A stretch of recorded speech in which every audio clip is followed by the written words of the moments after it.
విఘ్నులు చెప్పే మాటలు వినపడం. ఇది శాస్త్రం చెప్తా ఉంది. గురువింద గింజ తన నలుపు ఎరగనట్టుగా జగన్మోహన్ రాజు ఈరోజు ప్రజాస్వామ్యబద్ధంగా పార్టీ సీనియర్ నాయకుడు మంటంపల్లె కిరణ్ స్వామి ఇంట్లో ఈరోజు విందు సమావేశం ఉంటే ఆ విందు సమావేశాన్ని తన అనుచరులతో తన వర్గీయులతో ఈరోజు ఆ విందు సమావేశంలో జొరబడి ఎవరు పెంచకుండా ఆహ్వానం లేకుండా జొరబడి ఈరోజు మా సమావేశాన్ని భగ్నం చేయడం జరిగింది. ఇది తెలుగుదేశం పార్టీ రాజంపేట హిస్టరీలో ఒక బ్లాక్ డే. జగన్మోహన్ రాజులు పోయినారు, వారి అప్పగారు పోయినారు.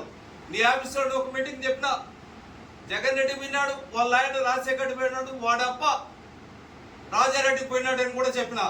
నీకు నేను ఒకటే చెప్తున్నా, నువ్వేదో రాజ్యము నీ సామ్రాజ్యం అని ఊహించుకుంటాడో, నీ సామ్రాజ్యం ఏం కాదు.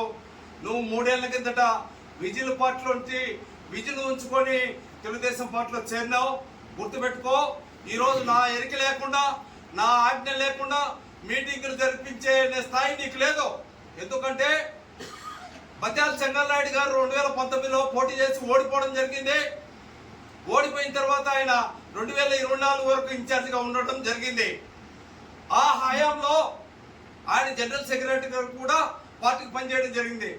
ఆయన ఇన్ఛార్జిగా ఉన్న హయాంలో నీతో ఉన్న దౌర్భాగ్యానికి నీతో కలిసి బత్యాల చెంగల్నాయుడికి వ్యతిరేకంగా లేదంటే కనీసం 150 ప్రోగ్రాంలు మనం పెట్టాం. ఆ విషయం మర్చిపోయినావు. ఇది పార్టీ ఉల్లంఘన కాదా? ఈరోజు నువ్వు ఇన్ఛార్జ్ అయితే నీకేమైనా కొమ్ములు వచ్చినాయా? నువ్వు మాత్రమే అన్ని నియమ నిబంధనలు మాట్లాడుతున్నావు. దయ్యాలు వేదాలు ఉల్లించినట్టుంది. నువ్వు రామాయణాలు, సుభాషితాలు, వేదాలు, భారతము ఏమి మాట్లాడినా కూడా ప్రజలు వినేవాళ్ళు లేరు. నీ మాటలో ఖచ్చితంగా దయ్యాలు వేదాలు ఉంది. నువ్వు ఒక అసమ్మతి నాయకుడిగా రాజంపేట నియోజకవర్గంలో ఎదురై ఈరోజు చెంగల్నాయుడు హయాంలో పార్టీకి ధిక్కారణంగా నువ్వు నేను కలిసి 200 మీటింగ్లు పెట్టింటాం. ఆ విషయాన్ని మర్చిపోవద్దు. నువ్వు ఈరోజు ప్రజాస్వామ్యబద్ధంగా మేము నిర్వహిస్తున్న మీటింగ్పై తాగించి నిన్నలా మొన్న చేరిన వైఎస్ఆర్ పార్టీ నాయకులను మాపైకి ఉసుకొని పంపినావు. గుర్తుపెట్టుకో, ఒక నూతన సంప్రదాయానికి నువ్వు తెరలేపినావు. ఇదే సంప్రదాయం కొనసాగుతుంది. నీ బ్రతుకంతా మేము ఖచ్చితంగా పార్టీ ఆఫీస్ ముందు చెప్తాం. నిన్ను విమర్శిస్తున్నాం. నువ్వు ఇన్ఛార్జివే. నువ్వు పార్టీలో నాయకులు కుమ్ములాటలు పెట్టే విధంగా వాళ్ళతో స్టేట్మెంట్లు ఇస్తున్నావు. నువ్వేమన్నా అంత స్థాయి దాటిపోయినావా? నువ్వు మాతో తిరిగినాడు 3 ఏళ్ళు. ఆ విషయం మర్చిపోతావు. నీకు దమ్ము ధైర్యం బట్టి నిన్ను విమర్శిస్తున్నాం. నాయకులను కూడా విజ్ఞప్తి చేస్తున్నాం. మేము జగన్మోహన్ రాజును విమర్శిస్తున్నాం. మీరు మేము మాటలకు మీరు సమాధానం చెప్పొద్దు.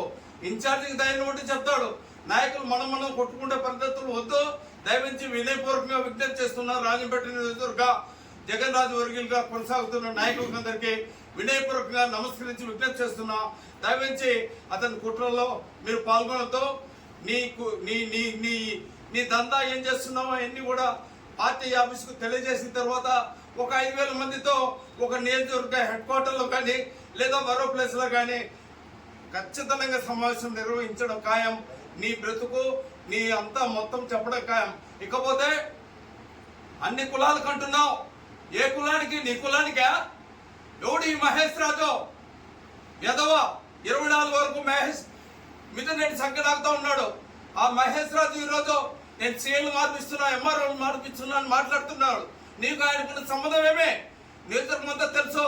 ఇకపోతే వాడు గాలిపేట శ్రీనివాసరాజు. ఎవరు ఈ శ్రీనివాసరాజు? బోరాన్పల్లి మాజీ సర్పంచ్. ఏ నియోజకవర్గం? రాయచోటి నియోజకవర్గం. అతను ఈ పెత్తనం బోడి పెత్తనం ఒంటిమిట్ట సిద్ధోటి మండలానికి నేను ఇన్ఛార్జ్ అంటున్నాడు. నీ బంధువులందరినీ ఇన్ఛార్జీలుగా పెట్టి ఈడ నీ రాజముద్ర వేసుకోవాలని చూస్తున్నావు. తెలుగుదేశం పార్టీ ముద్ర కనిపించకుండా చూసి నీ సొంత వర్గాన్ని తయారు చేసుకునే ప్రయత్నం చేస్తున్నావు. ఖబర్దార్, ఖచ్చితంగా నీవు చక్కెరగిరి వాణ్యాలు పట్టడం తథ్యం. నీ తాబేదాలతో కాకుండా ధైర్యం ఉంటే ప్రెస్ మీట్కి రా, నువ్వు నేను మాట్లాడుకుందాం ఏం జరిగిందని. నాయకులు కూడా విజ్ఞప్తి చేస్తున్నా. దయవించి మేము ఇన్ఛార్జిని ఆయన తప్పిదాలను విమర్శిస్తున్నాం. ఈరోజు రాజంపేట నియోజకవర్గ పరిధిలో జరుగుతున్న ఇసుక మాఫియా గురించి ఎస్జిటికి ఇక్కడ కూర్చున్న నాయకులే కాదు మరో 100 మందికి కంప్లైంట్ చేయబోతున్నాం. నీ బ్రతుకు బండారం బయట పెడతాం. ఖబర్దార్, ఈరోజు ప్రజాస్వామ్యంగా బద్ధంగా మేము చేసుకున్న సమావేశాన్ని నిలిపేసావు. దీని ఫలితం నువ్వు అనుభవించక తీరుకు తప్పదని జగన్మోహన్ రాజును హెచ్చరిస్తున్నాం.